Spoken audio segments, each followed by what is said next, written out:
If you're looking for some easy ways to improve your posture and your alignment, then this video is perfect for you because I'm going to show you 5 of my favorite exercises to help you do just that. If you don't know who I am, my name is Harlow and I'm the Over-Fifties specialist physio here at HT Physio in Farnham. And today we're going to be talking all about how to improve your posture, how to reduce pain in your back and in your spine, and how to improve your alignment.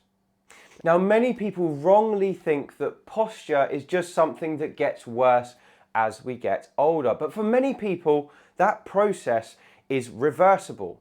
Not only can we reverse it when it happens, we can also prevent it from happening in the first place if we know the right things to do. So in today's video, I'm going to give you 5 of my best exercises to improve your posture and your alignment. Just so you're aware, these exercises are not going to be suitable for everyone. Make sure you get checked out by your doctor before you give them a try. And if they cause you pain, just avoid them. Anyway, let's have a look at the exercises now. One of the common postural alignment problems that many people have is they have either a hyperlordosis, which is this, or they have a kyphosis or a sway back, which is this. So this first exercise is going to help you solve both of these problems by just allowing your pelvis to move as it was designed. So our pelvis is an important part of the body. It's basically the central part of the body where the lower body meets the upper body, and it should be able to tilt in both directions. So this here is an anterior tilt and this here is a posterior tilt, and most people should be somewhere in the middle of those two positions for a normal posture. So what we're going to do for this first exercise is just called seated pelvic tilts. We're just going to work on going from one extreme to the other just to make sure you can do it. So it's a very simple exercise. You're going to sit up quite tall in a chair like this. And the first thing you're going to do is roll your tailbone underneath you. Okay, so it's just tucking underneath you like this without moving where your head and shoulders are. And then you're going to roll your pelvis forward and stick your tail up in the air. So you should feel your sitting bones underneath your bottom, and they are going to be rolling first underneath you, so they're moving towards the front of the chair, and then they're going to be rolling backwards, so they're moving towards the back of the chair. And all we're going to do here is alternate between these two positions. So we're rolling backwards and then rolling forwards like this. So we're going from an anterior tilt, which is here, to a posterior tilt, which is here. And these two positions can be alternated between for about 2 or 3 minutes, and it's a really nice exercise just to get the pelvis loosening up. Many people find amazingly to themselves that they can't do this at all when they first start, but with a little bit of practice it can get better. Now, if you're finding this is quite a struggle for you, what you want to do really is find the bony points at the front of your hips, which I've got here and here, and just put 2 fingers on each one, and then you can feel the movement of those bony parts as you roll. And your roll might not be as far as mine, but that's okay. As long as you can feel some movement, then you know that something is happening. This is a really good way to start to correct any alignment problems, especially around the pelvis. And the second thing we're going to do is move on to a slightly harder progression of that exercise, and we call this the seated cat-cow. And this is a seated yoga stretch. It's a fantastic way to build on what we've just done. So for this exercise, we're going to put 2 hands on both knees like this, and we're going to do exactly the same thing, but this time we're going to include our upper body and our neck as well. So we're going to roll back, taking our shoulders apart and our head down. And then as we come forward, we're going to roll to the front of the chair, so our anterior tilt, and now straighten up the mid back as well as the lower back. Okay, so this is the cat, and then the cow is going down like this. So it's a more exaggerated version of what we've just been doing, but it's a brilliant way to start to bring the mid back into it. So if you have mid back problems like a kyphosis, which is a rounded mid back, then this exercise can certainly help. And again, you can alternate between these 2 positions, nice and slowly, moving from one to the other for about 2 minutes or so, several times a day. It's a fantastic way to correct any problems with your spinal curves. So I'd recommend most people do that as long as it feels pain-free for a couple of minutes a day if you're worried about your spinal alignment, and it will really loosen you up over time.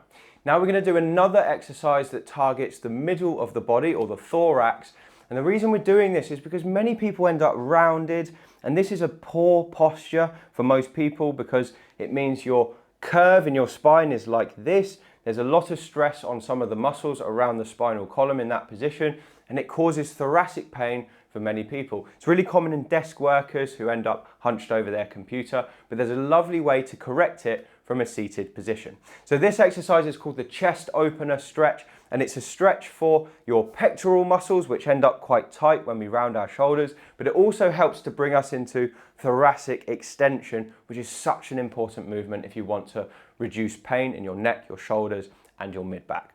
So the exercise is simple. You're going to take two hands and just clasp them behind your head. You want to sit up quite tall in this position. And already for many people that might bring on some kind of a stretch. So if it does, that exercise is probably enough for you just to open that stretch up to begin with. But if you want to progress it further, you're going to try and push your elbows back behind you and lift your head as you push your chest out.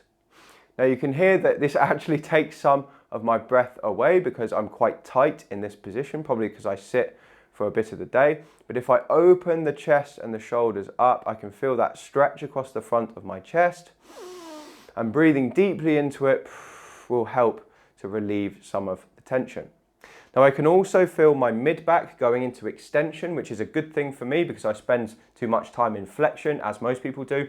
So coming out into that extended position is great for the mid-back as well. So forcing the hands back, nice deep breath, and you should feel a stretch across your chest and shoulders, and possibly some kind of an ache in your mid-back as you go into that extended position.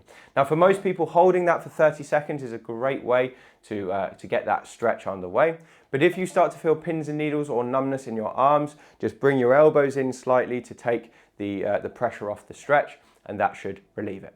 Do that a few times a day, spread throughout the day, and it's going to improve your posture as a result.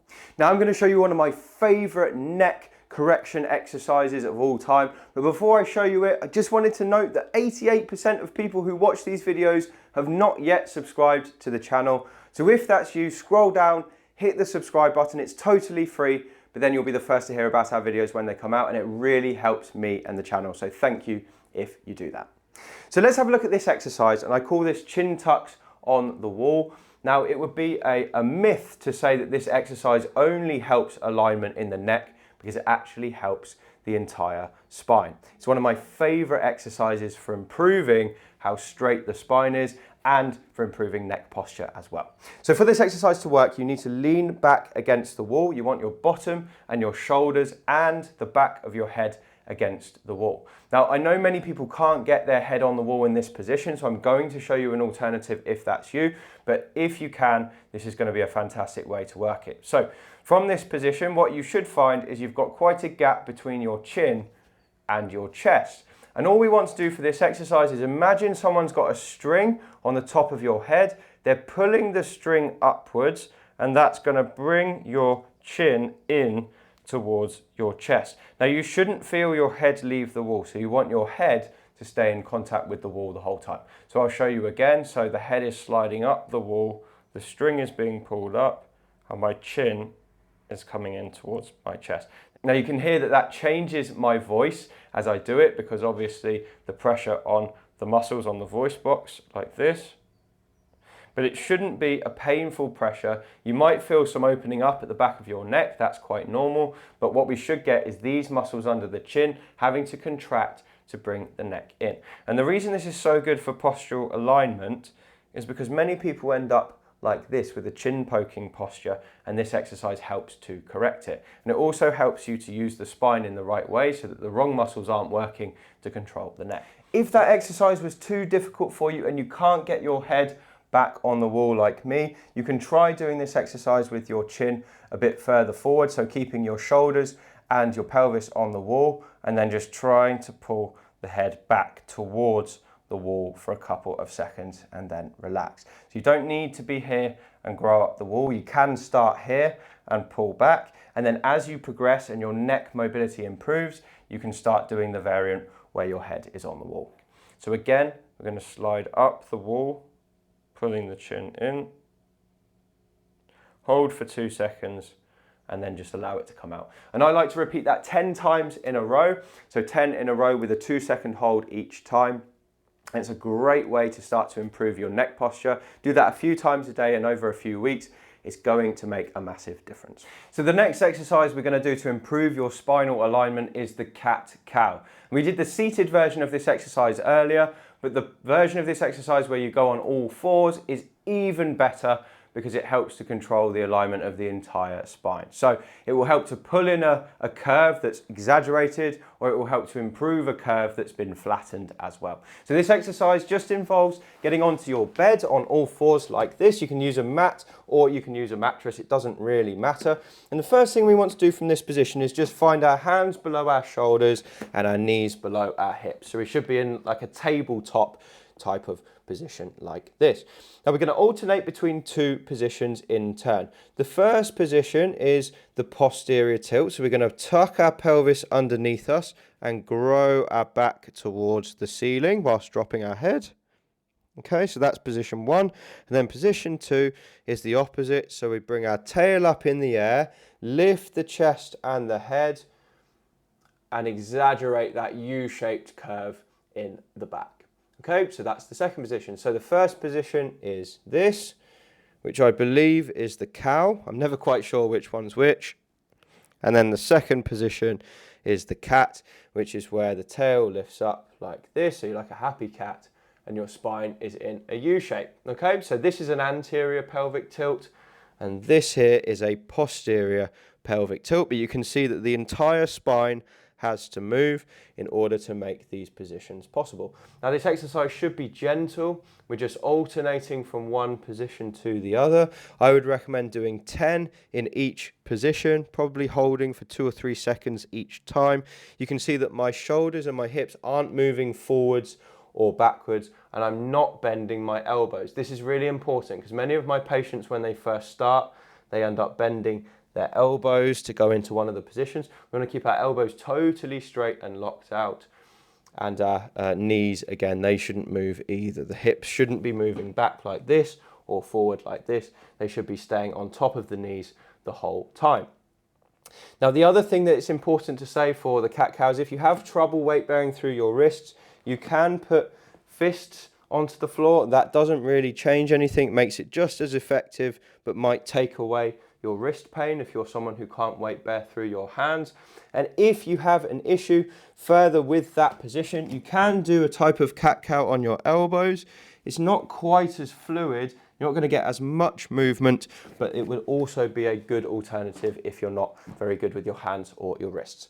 So I would do that exercise for a couple of minutes. Like I said, 10 repetitions in each position, several times a day. Fantastic for spinal alignment.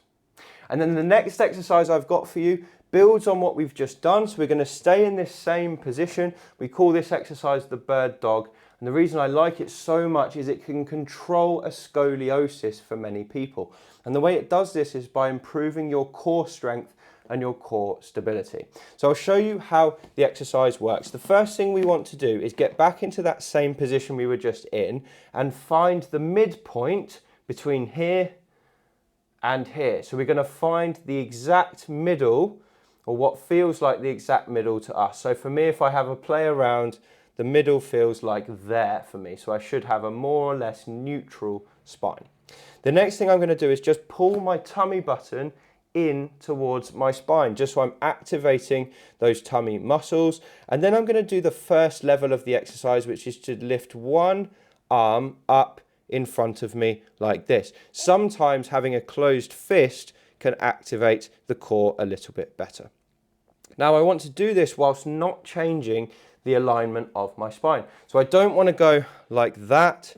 I don't want to drop down like that. I want to keep everything still and just lift here whilst keeping my tummy engaged. And you should feel that it instantly becomes a little bit more challenging for your tummy muscles.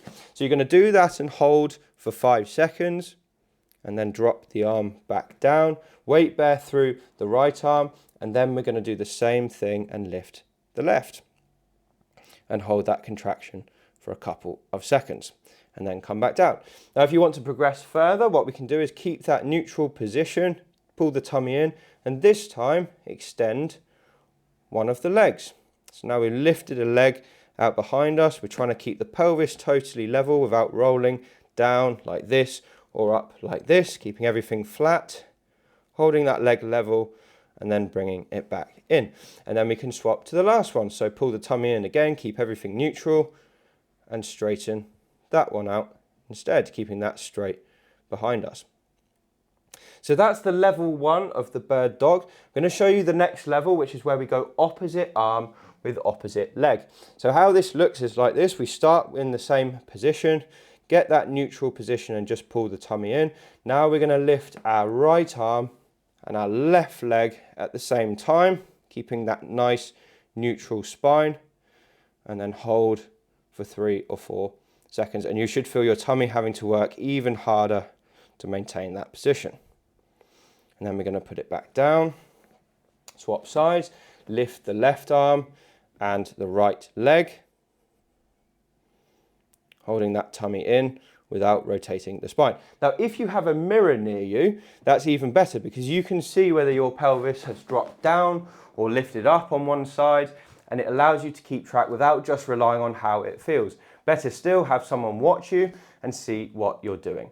So those are the exercises. I hope that makes perfect sense. We've got the seated pelvic tilts, we've got the seated cat-cow, we've got the chest opener stretch done in the chair, we've got the chin tucks on the wall, we've got the cat-cow on the bed, and we've got the bird dog level 1 and level 2. So those are the exercises you need to improve your postural alignment. I hope that video has been useful and I hope you can give it a try at home. So those are 5 of my favorite exercises to improve your posture and your alignment. I hope that video has been useful. If it has, do drop a comment below because I love to read your thoughts. And if you want to get more from me, you can pick up a copy of my book. It's called Thriving Beyond 50 and you can find it on Amazon using the link below. It's got loads more tips and tricks on how to improve your posture and your alignment at any age over the age of 50. Anyway, thank you so much for watching. I appreciate your time and I'll see you on the next video.